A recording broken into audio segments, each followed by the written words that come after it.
Check, mic check, 1, 2. Check, check, check.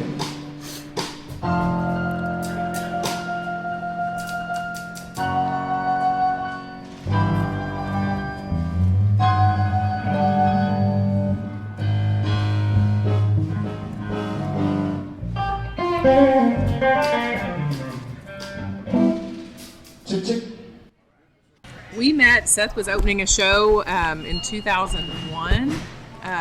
I was singing harmonies for a band, and we met in Austin at a bar where they say never to meet, but we met at work, I guess is a better way to say it. Antone's. At Antone's in Austin. And so we have been married for 15 years and singing together for 15 years, most of it separately until now we're joining forces. I think we always said, wouldn't it be fun if one of these days we got to make this record together, and really joining forces and making a record and taking it on the road is really kind of a love letter to the people. We just love what we do, and it's nice to be able to come home. You know, her home is still kind of home to me, to be able to play. And I know that this event is, of course I haven't been here, but I know what it's about, you know, celebrating the life of the working cowboy, and that's my world. And so it's nice to be able to come, and even though musically sometimes our music doesn't always line up with the cowboy world, now what we're doing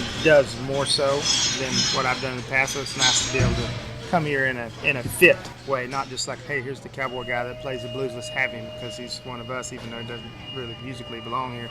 Now that makes a little more sense now, so it's a little more comfortable for everybody. You know. But any chance we get to come home and play music is a plus. You know, we get to see a lot of friends here, that family, and yeah, I think it's marrying the music that we love to the life that we're used to. This is what we've done for how long?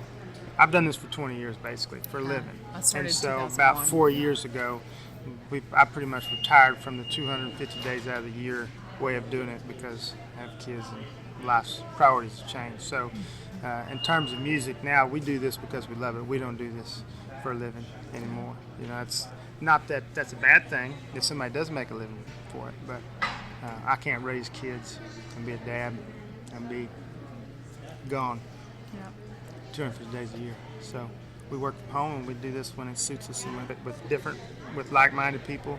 Most of these people that I'm playing with, the steel player, he's been there and done that 100 times, and he has a real job, and he likes to play music if he finds somebody he likes to play music with. And then the drummer and bass player are road warriors. I played with them for years, and the piano player, he does what he plays with people he wants to play with. He plays with George Strait, and he plays with Sleep at the Wheel, and he has big gigs and little gigs, but he's not a hustling the road.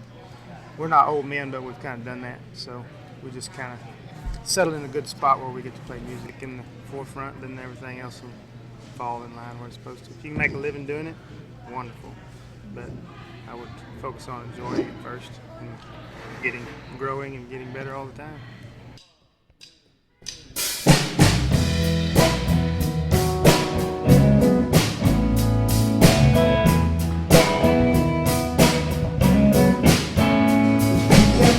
With a hammer ready to go, with no problems.